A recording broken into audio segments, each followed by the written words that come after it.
Good morning, fellow Nigerians and fellow Africans that reside in Ghana. This video is going out to most people who reside in Nigeria and in Ghana who are very ignorant of the way and the process and the behavior and the culture and tradition of the Igbo people. Over the past months now, we have seen activities sponsored from Nigeria and a lot of Ghanaians who want to make money from the internet, casting aspirations on over 80 million Igbos that have been living peacefully with their neighbors wherever they go. Now, I want to make this video to clarify certain things. It is an insult upon the Igbo nation for you to classify any one person as Igbo king. There is nothing as Igbo king.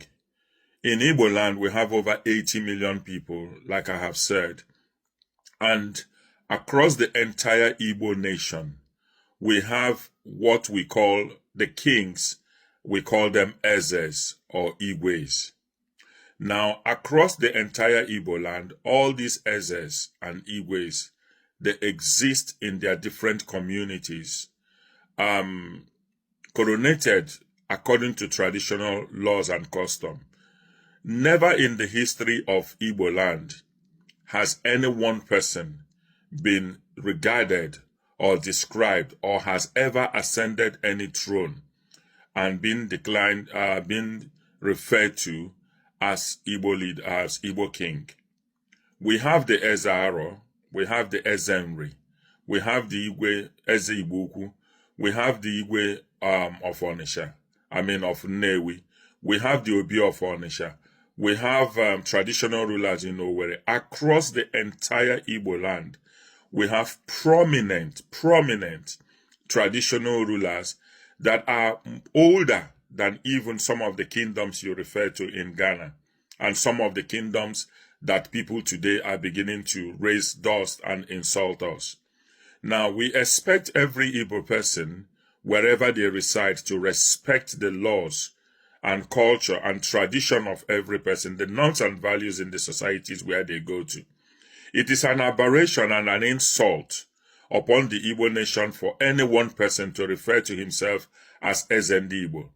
I will give you a typical example. I come from the Aro Kingdom. The only person, the only traditional institution that I recognize as an Aro person is the Eze Aro and the Eze Arondizog, where I come from. Now, no one person can confer on himself the title of Ezendi Igbo. The Igbo people are a race, we are a nation, and no one king has ever ruled the Igbo nation. I stand to be corrected. And some of you should go back to Wikipedia and the internet to Google places like Aro Kingdom, Nri Kingdom, Nnewi, Igboukwu, Onitsha, and a lot of Owerri, Ngwa communities, Okoli communities, and all the rest. Go and Google these things.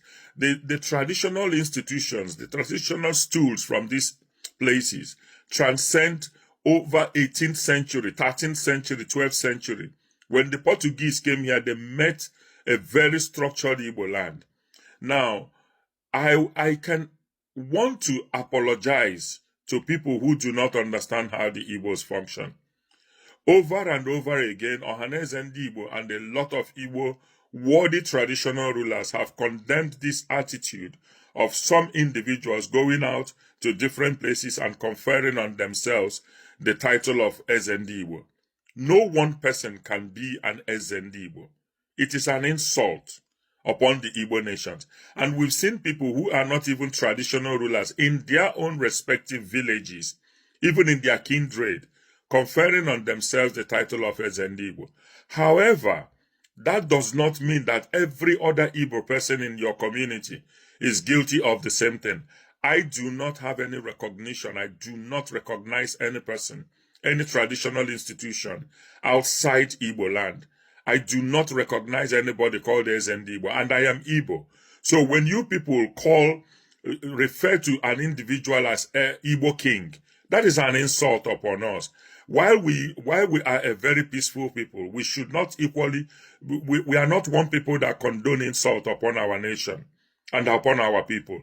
The harassment is becoming too much. If one individual confers a title on himself, it does not mean that the entire Igbo people gathered somewhere and conferred a title on one individual. We've seen instances where 4 or 5 people will go to a place and confer titles on themselves. These are things that we are dealing with. In other places, I know that there are Yoruba kings in your place. In Ghana, I have not seen anybody raising hairs all over that. I know that the Fulanis and the Muslims in your area have their own imams and have their own traditional institutions. One thing that the good people of Ghana must understand is that some people are sponsoring this. We as Igbos in Nigeria, we understand the dynamics, we understand the challenges we are facing as a nation. But again, we equally need to blame the attitudes of some of our people who go out to different places and do not want to respect the tradition and custom. But I ask the very good thinking, matured thinking people from Ghana to review what is happening today and ask themselves, who is sponsoring this? So most of your Ghanaian people that are beginning to carry this thing on top of their heads, that are beginning to make it as if it's their daily living, they are being sponsored.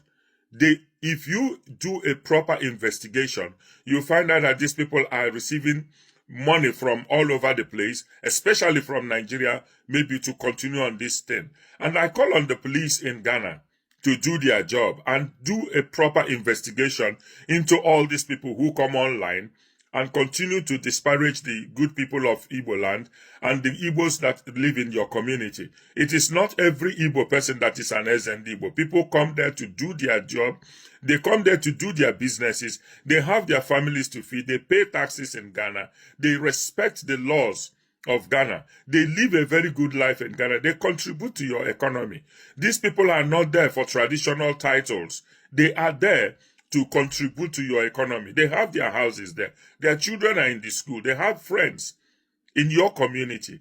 They exist in your community. They contribute to the development of Ghana. And you cannot use one brush to paint every Igbo person in your community. This nonsense that is happening in Africa needs to stop. If we say that we refer to Africa as Mama Africa, which means we are all born from one mother. And all this racism, xenophobic attacks, and tribalism that is being funded from a particular region in Nigeria across the world, it needs to stop. The Ghana people, you need to think outside the box. Why is this thing currently, on your meal ticket? Are you not asking questions? Who is sponsoring all this? Now, suddenly, somebody is waking up and saying that the Igbos cannot do their New Yam Festival. On to what? Why would you do such a thing? We have Ghana people in Nigeria. We have Ghana people all over the world. In the UK, they have their culture. They have their tradition. Can we equally say that every nation where we all exist, we ban each other from respecting or honoring our culture and tradition? This is not African, and it needs to stop. I saw somebody saying that they cannot have their New Yam Festival. This is just something that where people exist. We have the Jewish people all over the world. They celebrate their culture. They go to their praying places. We have the Muslims all over the world. They celebrate their culture. They respect their holidays and everything that they need to celebrate. We Africans need to begin to think outside the box. In South Africa, they are being stupid because it started with people sponsoring South Africans against the Igbo people. Suddenly now it has spread across all Africans that even people from other parts of Africa cannot even go to South African hospitals. When you throw stone into the market, you don't know who it will hit, on whose head it will fall. This nonsense thing that we are starting in Africa is going to spread and it will affect all of us. I think people need to think outside the box, and the Ghanaian authority should live up to expectation and protect the lives and properties of every African that is living in your territory, while those Africans in turn are equally expected to honor and obey and respect the norms, the values and traditions of your people.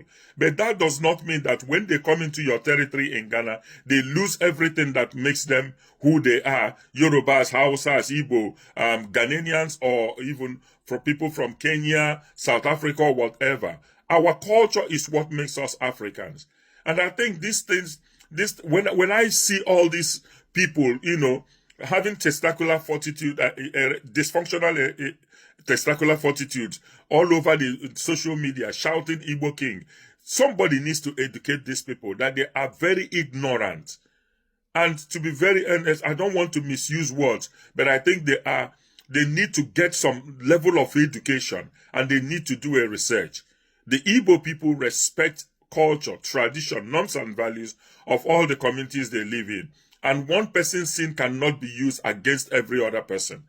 We do have people who have refused to respect the norms and values of Igbo land, but they should be dealt with in isolation, and not all Igbo people in your territory being used, being covered with the same brush. It has to stop.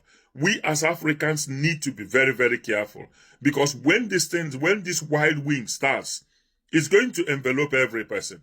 The Ghanaians are in Nigeria. Nobody has stopped them from living their lives. The Ghanaians exist in every other part of the world. Same with Nigerians, same with Kenyans, same with Uganda people, same with South Africa. So we need to stop this nonsense and deal with issues in isolation, and not using one particular standard to judge every person that lives in your community. We are in ECOWAS, and there's a guarantee of free movement of persons and goods. We need to respect all these things and stop being childish in our conduct. And we urge every Igbo person living in every other territory to please, for God's sake, respect the culture and tradition of the place where you live in, so that you can stop bringing problems to other innocent Igbo people that are living in those territories. This has to stop. In the heart of the city where stories unfold, NjenjeMedia TV shining bright and bold, bringing news from the corners of the globe.